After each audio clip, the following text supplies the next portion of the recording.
Nominations file हो चुकी है। कल आखिरी दिन था। 3 बजे तक सारे ही पॉलिटिकल पार्टीज ने नॉमिनेशंस फाइल कर दी और कुल मिला के अप्रोक्सीमेटली 1200 एफिडेविट्स इलेक्शन कमीशन के पास इनफैक्ट कलेक्ट्रेट में पहुंचे हैं और उन नॉमिनेशंस में कई सारे इंटरेस्टिंग फैक्टर्स भी बाहर आए हैं। लेकिन सबसे बड़ा ड्रामा तब हुआ जब जेसीसी सुप्रीमो अजीत जोगी के बेटे अमित जोगी ने सबसे बड़ी वीआईपी सीट पाटन से नॉमिनेशन फाइल किया। इसका विश्लेषण करने के लिए हमारे साथ आज नीरज मिश्रा जी जुड़ रहे हैं, सीनियर जर्नलिस्ट। सर, कल बहुत ज्यादा ड्रामा देखने को मिला हमको, स्पेशली व्हेन अमित जोगी जो ऑलरेडी कैंडिडेट अनाउंस कर चुके थे पाटन के लिए, साहू कम्युनिटी से उनका एक कैंडिडेट उतारा जा चुका था, लेकिन उन्होंने एक लास्ट मिनट चेंज किया और उन्होंने कहा कि वो पाटन से नॉमिनेशन फाइल करेंगे।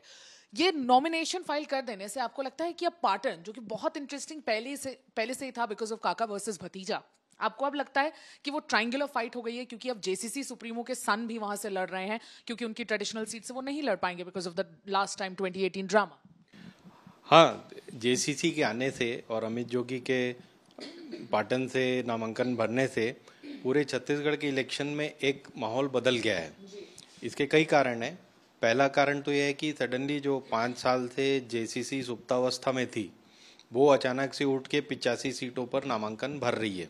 उनको कैंडिडेट भी मिल गए, कुछ कैंडिडेट कांग्रेस के हैं, कुछ दूसरी पार्टियों से आए हैं और पीछे उनके 2-3 दलों से जो छोटे छोटे दल हैं, जैसे गोंडवाना, बीएसपी और अभी नेताम जी का जो सर्व समाज पार्टी, आदिवासी समाज पार्टी, तो इनके साथ मिलके उन्होंने एक थर्ड फ्रंट सा कुछ बनाने की कोशिश की है। अपने जो 85 कैंडिडेट उन्होंने लिस्ट जारी की है, उसमें अब वो पाटन से क्यों लड़ना चाह रहे हैं, उसके 3 प्रमुख कारण मुझे समझ में आ रहे हैं।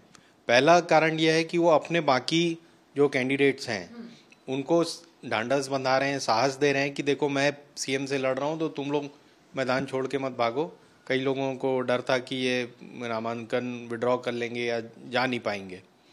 दूसरा कारण है वो खुद अपनी पार्टी को जिंदा रखने के लिए, अपने रीजनल स्टेटस को बनाए रखने के लिए ये कदम उठा रहे हैं, जिससे कि लोगों में संदेश जाए कि ये भूपेश बघेल से लड़ने का साहस रखते हैं। तीसरा कारण जो है वो है, जब इनके पिताजी श्री अजीत जोगी की डेथ हुई थी, उसके बाद ये मारवाही से चुनाव लड़ना चाहते थे, तो इनका और इनकी वाइफ दोनों का एसटी सर्टिफिकेट बिलासपुर कलेक्टर द्वारा निरंक कर दिया गया था, जिसकी वजह से ये चुनाव नहीं लड़ पाए थे। इसका दोष वो भूपेश बघेल पर मढ़ते हैं। तो उनके लिए भी एक उनके मन की जो भड़ास है वो निकल जाएगी वहाँ लड़ने से।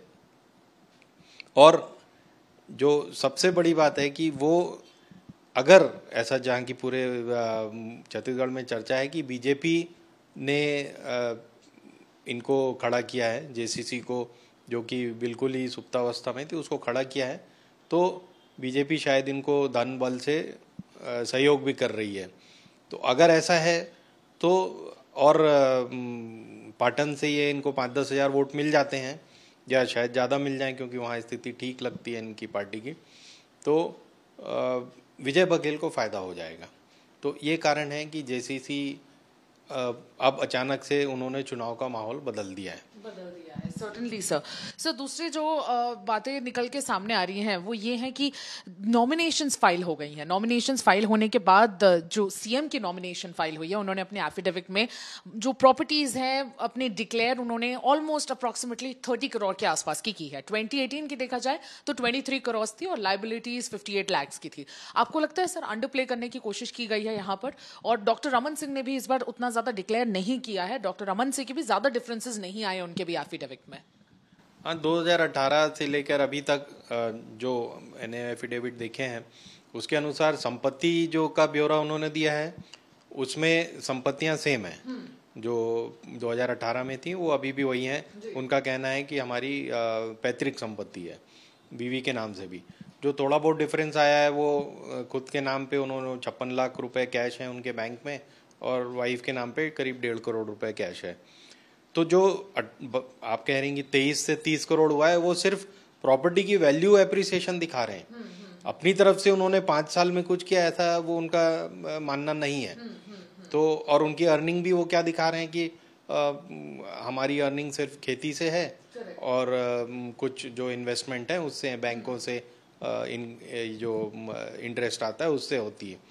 तो एक नॉर्मल कोर्स में भी पिछले 5 साल में जो 20 करोड़ की प्रॉपर्टी हुई है वो उस समय शायद 15 की 18 की रही होगी, तो अभी 20 की हो गई है।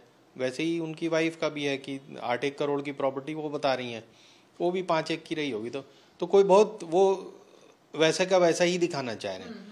रमन सिंह जी का भी करीब करीब सेम एटीट्यूड है कि वो पिछले बार भी शायद उनका 13-15 करोड़ का था, इस बार भी 15-17 करोड़ का बता रहे हैं। एग्जैक्ट फिगर्स अभी मेरे पास नहीं है, लेकिन कारण यही है कि कोई अपने आप को बहुत ज़्यादा इन सत्ता के समय बहुत ज़्यादा उन्हें फ़ायदा हुआ है ऐसा नहीं दिखाना चाहते हैं। शायद यही कारण हो सकता है। ये कारण हो सकता है। आज के लिए बस इतना ही, लेकिन जेसीसी के आने से पूरे छत्तीसगढ़ के पॉलिटिकल डायनामिक्स बदल जरूर रहे हैं और इस बार के इलेक्शंस जो ऑलरेडी इंटरेस्टिंग थे वो और इंटरेस्टिंग जरूर हो जाएंगे। मैं सुमी राजप्पन, वीडियो जर्नलिस्ट राघवेंद्र पांडे के साथ छत्तीसगढ़ से चुनाव आज तक।